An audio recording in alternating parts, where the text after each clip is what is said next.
Korea's to march under single united flag in Olympic Games. North and South Korea have agreed to march together under a single unified Korea flag at next month's Winter Olympics in the South. They also agreed to field a joint women's ice hockey team in rare talks at the truce village of Panmunjom. These are the first high-level talks between the countries in more than 2 years. It marks a thaw in relations that began in the new year when North Korea offered to send a team to the Games. The Games will take place between 9 and February 25 in Pyeongchang in South Korea. What will happen? If the plans are realized, a 100-strong North Korean delegation, including 230 cheerleaders, 140 orchestral musicians and 30 taekwondo athletes, could cross into the south via the land border to attend the Winter Olympics. It will mean the opening of the cross-border road for the first time in almost 2 years. The two countries have also agreed to field a joint team for the sport of women's ice hockey. It would be the first time athletes from both Koreas have competed together in the same team at an Olympic Games. The North has also agreed to send a smaller, 150-member delegation to the Paralympics in March.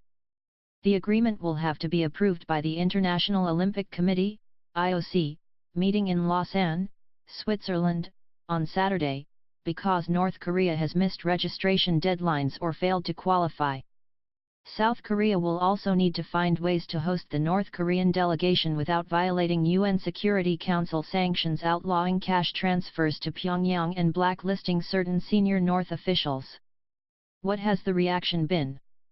South Korea's hockey coach and conservative newspapers have expressed concern about the prospect of a united hockey team, saying it could damage South Korea's chances of winning a medal. Tens of thousands of people are said to have signed online petitions urging President Moon Jae-in to scrap the plan. But the liberal leader told South Korean Olympic athletes on Wednesday that the North's participation in the Games would help improve inter-Korean relations. Japan has viewed the latest détente with suspicion, with Foreign Minister Taro Kono saying the world should not be blinded by Pyongyang's recent charm offensive. It is not the time to ease pressure or to reward North Korea, Mr. Kono said, according to Reuters news agency. The fact that North Korea is engaging in dialogue could be interpreted as proof that the sanctions are working. No Korean Spring. Analysis by Jonathan Marcus, BBC Defense and diplomatic correspondent. The Olympic embrace between North and South Korea represents a rare moment of hope in a crisis that at times has appeared to be steadily moving towards another war on the Korean peninsula. But is this a brief respite from the bluster and warlike words exchanged between Pyongyang and President Donald Trump, Seoul's main ally? Or does it really offer a platform for a diplomatic route out of this crisis? The enormity of an armed conflict is clear to all, even President Trump. However, the Olympic détente does not alter the realities of North Korea's nuclear and ballistic missile programs.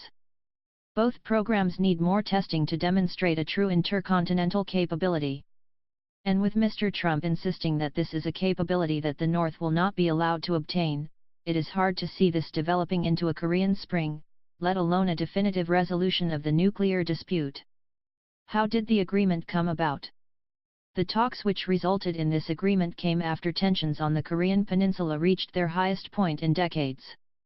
This is because North Korea has made rapid advances in its nuclear and conventional weapons programs in recent years. Its latest ballistic missile test, on November 28, sparked a series of fresh sanctions from the UN targeting petrol shipments and travel. Soon afterwards, North Korean leader Kim Jong-un said he was open to dialogue. In a New Year speech, he said he was considering sending a team to the Winter Olympics. South Korea's Olympics chief had said last year that the North's athletes would be welcome. Then, on January 9, the two countries made the breakthrough announcement that the North would be sending a delegation. It was also agreed that a military hotline between the nations, suspended for nearly 2 years, would be reinstated. President Moon Jae-in has said the Olympic agreement could pave the way for the nuclear issue to be addressed and lead to dialogue between the North and the US, according to Yonhap news agency in Seoul.